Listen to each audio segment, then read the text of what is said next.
শিক্ষা দপ্তরের ক্ষেত্রে পরীক্ষার্থীদের উত্তরপত্রের কার্বন কপি দিয়ে দেওয়া হবে, যাতে আর কোনো রকম কোনো এই উত্তরপত্র ট্যাম্পারিং নিয়ে কোনো রকম কোনো অভিযোগের জায়গা না থাকে, এবং মূল্যায়ন পদ্ধতিও একই রকম করার ভাবনা রয়েছে। কীরকম কি বলেছেন মুখ্যমন্ত্রী শুভেন্দু অধিকারী, শোনাই। আমি ব্যক্তিগতভাবে মনে করি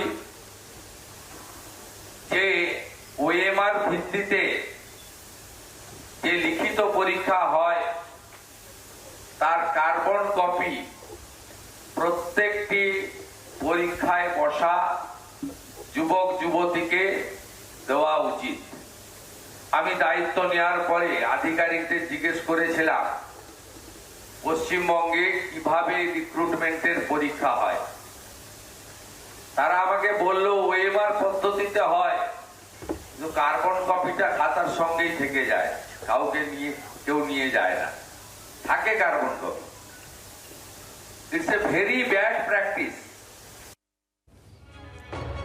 ঠিক কিভাবে গোটা বিষয়টা এখন নতুন করে হবে আমরা একটু বুঝে নিই। শ্রেয়সী গঙ্গোপাধ্যায় রয়েছেন আমাদের সঙ্গে সরাসরি। শ্রেয়সী,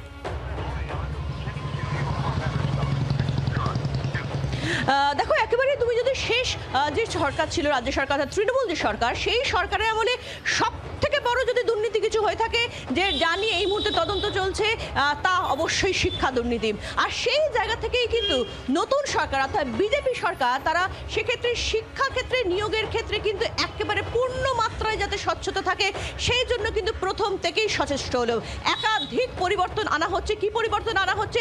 নিয়োগের যে পরীক্ষা বা নিয়োগের যে মূল্যায়ন, সেই ক্ষেত্রে প্রথম যেটা, সেটা অবশ্যই একজন ক্যান্ডিডেট তিনি যখন পরীক্ষা দিতে যাবেন, দেওয়ার পরে তিনি তার কার্বন পরীক্ষা যেটা দিচ্ছেন তার কার্বন কপিটা তিনি বাড়ি নিয়ে যাবেন।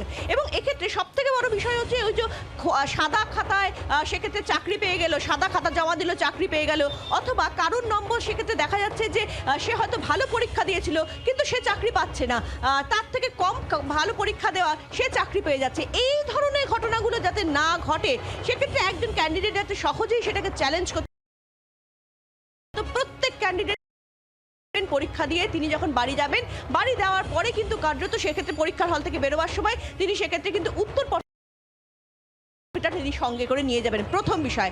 দ্বিতীয় আরেকটা বিষয়, এক্ষেত্রে স্পষ্টভাবে বলে দেওয়া হচ্ছে যে মৌখিক বা ইন্টারভিউয়ের ক্ষেত্রে একদম কম নাম্বার রাখা হবে। কিভাবে নম্বরগুলো ভাগ করা হবে? যেরকমটা ভাবা হচ্ছে যে 3টে ধাপ থাকবে। একটা হচ্ছে তোমার এডুকেশনাল যে কোয়ালিফিকেশন, সেই এডুকেশনাল কোয়ালিফিকেশনের ওপরে সেক্ষেত্রে থাকবে হচ্ছে 30 নম্বর থাকবে। দ্বিতীয়ত হচ্ছে রিটেন, যেটা সেই রিটেনের উপরে থাকবে হচ্ছে 60 নম্বর থাকবে। আর এবং এক্ষেত্রে ইন্টারভিউয়ের পেছনে থাকবে হচ্ছে, ইন্টারভিউয়ের জন্য থাকবে হচ্ছে 10 নম্বর। তার কারণ বেশিরভাগ ক্ষেত্রে যেটা দেখা যাচ্ছে যে এক্ষেত্রে ইন্টারভিউয়ের ক্ষেত্রে অনেক বেশি নম্বর থাকলে যেটা হয়, সাধারণভাবে সেক্ষেত্রে কিন্তু ম্যানিপুলেশনের জায়গা থাকে, স্বজন পোষণের জায়গা থাকে, ফলে ইন্টারভিউয়ের ক্ষেত্রে একদম কম নম্বর থাকবে। আর একাডেমিক্স করে ক্ষেত্রে 30 নম্বর একেবারে বাধ্যতামূলক করার কথা ভাবা হচ্ছে। তার কারণ সেক্ষেত্রে নিশ্চিতভাবে যাতে মেধাবীরা যারা, তারাই যাতে একেবারে অগ্রাধিকার পায়, সেখানে তাদের যাতে সুযোগটা অনেকটা বেশি থাকে, সেই ব্যাপারটা নিশ্চিত করা যায়। আর 60 নম্বর লিখিত অর্থাৎ পারফরমেন্স, যে লেখা পরীক্ষা যারা ভালো নম্বর পাবে তারাই যাতে এক্ষেত্রে চাকরি পায়, সেই জন্য। ফলে সামগ্রিকভাবে এইগুলো নিরিখেই কিন্তু কার্যত এক্ষেত্রে আগামী 6 তারিখে সেক্ষেত্রে নবান্নতে মুখ্যমন্ত্রী শুভেন্দু অধিকারী তিনি নিজে বৈঠকে বসতে চলেছেন, এবং সেই বৈঠক থেকেই কিন্তু কার্যত এই বিষয়ে চূড়ান্ত সিদ্ধান্ত নেওয়া হবে। অনেক ধন্যবাদ শ্রেয়সী। এখন তো এই হোয়াটসঅ্যাপ করে বা ঘুষ দিয়ে চাকরি নয়, এটা কিন্তু স্পষ্ট বার্তা দিয়েছেন মুখ্যমন্ত্রী শুভেন্দু অধিকারী। কিন্তু এই জায়গাটাও শোভনবাবু, গোটা শিক্ষা ব্যবস্থা রন্ধ্রে রন্ধ্রে যে পরিস্থিতি তৈরি হয়েছিল, সেটাকে টেনে তোলা কিন্তু বেশ বেশ চ্যালেঞ্জিং কাজ। চ্যালেঞ্জিং তো বটেই, কিন্তু মনে রাখতে হবে যে ব্যবস্থাগুলি উনি ইতিমধ্যে যেগুলো ঘোষণা করলেন, আমাদের এখানে মনে রাখতে হবে যে স্কুল সার্ভিস কমিশন, যেটা আমরা দেখেছি যে বাম আমলে 9টি স্কুল সার্ভিস কমিশন তারা হয়েছিল, সেখানেও যদি প্রথম থেকে যে চালু হয়েছিল সেগুলোর প্রক্রিয়া যদি দেখেন, তার মধ্যে কিন্তু বলতে বাধা নেই। অর্থাৎ একটা স্বচ্ছতার বিরাট একটা জায়গা ছিল। যে প্রসিডিওরগুলো একটু আগেই সাংবাদিক তার বললেন যে পদ্ধতিগুলো আনুমানিকভাবে হতে চলেছে, সেখানেও কিন্তু এই পদ্ধতি অনুসরণ ছিল। এবং মনে রাখতে হবে সেখানেও যে ভাইবার ক্ষেত্রে একদম সবচেয়ে কম মার্কস রাখা হয়েছিল। এবং আরেকটা গুরুত্বপূর্ণ জায়গা, সেটা নতুন সরকার করবে কিনা জানি না, যেটা করা হয়েছিল বাম আমলে, সেটা হচ্ছে সেন্ট্রালাইজড জায়গার বদলে এটাকে কিন্তু অনেকগুলো রিজিয়নে ভাগ করে ডিসেন্ট্রালাইজেশন করা হয়েছিল। তার ফলে স্বচ্ছতাকে যতটা পরিমাণে যে আনা যায় সের একটা প্রয়াস কিন্তু আমরা দেখেছিলাম বাম আমলে। পরবর্তীকালে টিএমসি সরকারের সময় দেখলাম কিন্তু সেটাকে যে সেন্ট্রালাইজড করার ফলে দুর্নীতিকরণটাও অনেক বেশি সেন্ট্রালাইজড হয়ে গেল। ঠিক। অর্থাৎ এই যে প্রক্রিয়ার একটা রিভার্স কিন্তু প্রক্রিয়া করতে হবে এবং মনে রাখতে হবে একদমই। যে এর মধ্যে চ্যালেঞ্জিং ফ্যাক্টর।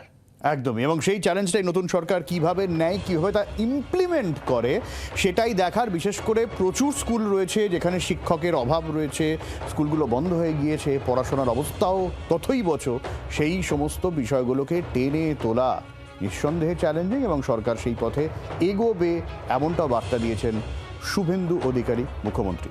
আরও খবর রয়েছে। শুভেন্দুবাবু, আপনাকে অনেক ধন্যবাদ।